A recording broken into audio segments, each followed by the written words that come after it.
Нарешті, друзі, я готую не лише для своєї сім'ї, а й для вас найсмачніші голубці, яких вам не подадуть в жодному ресторані. Ну, якщо тільки шеф не був знайомий з моєю бабусею і не взяв в неї рецепт особисто.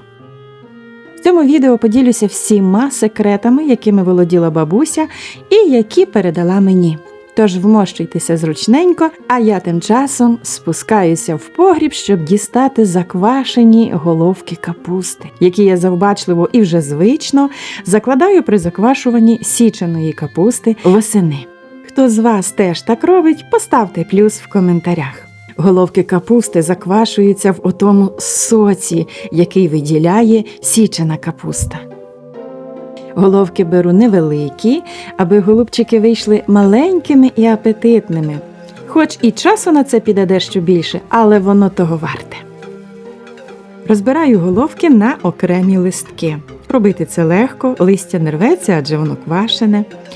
Всі потовщення, які йдуть від качана, будемо легенько зрізати ножем. Листя, яке більше за розміром, бабуся надвоє не розрізала. Це були дідові голубці. А ще в нас були дідусеві вареники. Це ті, які один з'їв і наївся. Листки ще раз промила, заливаю холодною водою, аби проварити їх 5-10 хвилин. Якщо ж ви любите кисленькі голубці, цей крок пропускайте. Але оте проварювання листя забере кислоту і зробить його м'якшим. Далі фірмова бабусина начинка – пшоно та рис в рівних пропорціях. Пізніше поясню, в чому ж тут хитрість. Листя капусти на малому вогні прокипіло десь з 8 хвилин. Воду я злила і даю трохи листкам охолонути, як і відвареним до напівготовності крупам. До речі, помішувати їх під час варіння не потрібно.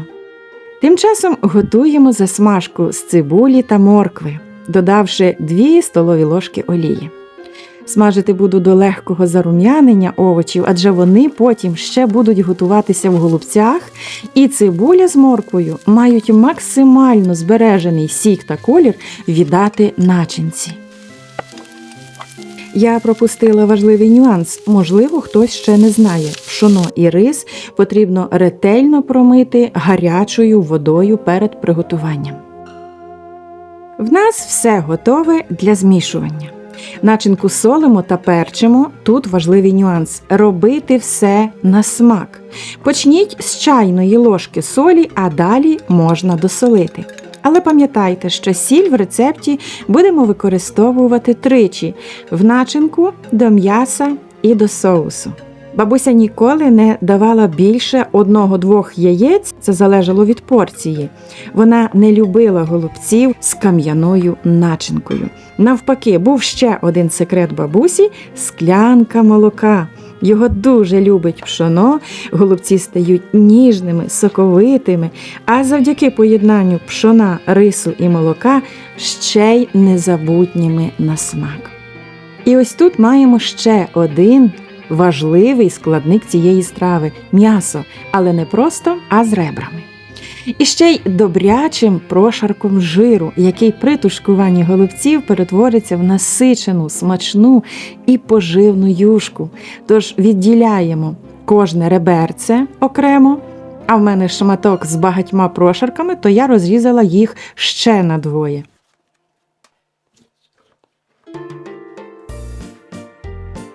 І тепер буду обсмажувати на сухій пательні до легкої золотистості. В чому ж тут секрет? По-перше, голубці будуть тушкуватися разом з добрячим шматком свинини, що зробить їх в рази смачнішими, аніж би ми додали фарш в начинку. А натомість кислота квашених листків капусти зробить м'ясо настільки ніжним, що його можна буде їсти губами.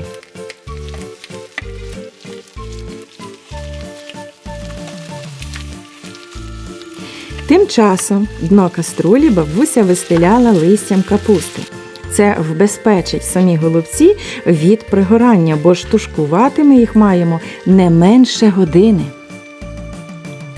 І от тепер реберця будемо солити і перчити.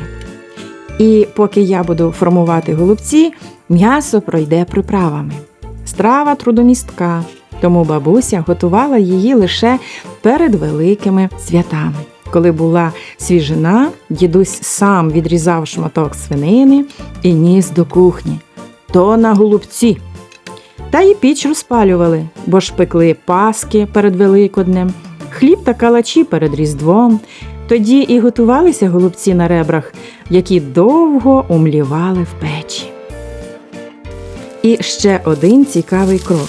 Окремо бабуся тушкувала 1-2 великих цибулини і відставляла вбік. Починалося формування голубців.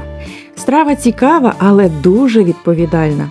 Бо ж треба було, щоб і капуста не прорвалася, і начинка ніде не вилізла. Ох, і перевела ж я отих голубчиків, доки малою навчалася в бабусі. Вона навіть окрему каструльку для моїх витворів ставила. Пройшло багато років, а я й досі з усмішкою згадую ці часи. Кладемо начинку, тісно загортаючи її в листя, а саме ж листя з обох боків ховаємо всередину голубця. Ось так. Це я показую для тих молодих господинь, які щойно навчаються готувати цю страву.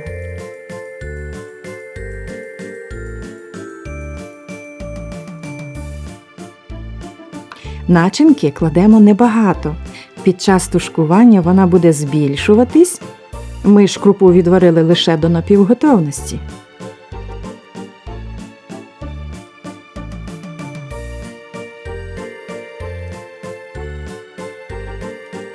Наробила голубців як дуже маленьких, так і середніх, і тепер будемо викладати все в каструлю. На дно кладемо половину ребер, перекладаючи їх голубцями.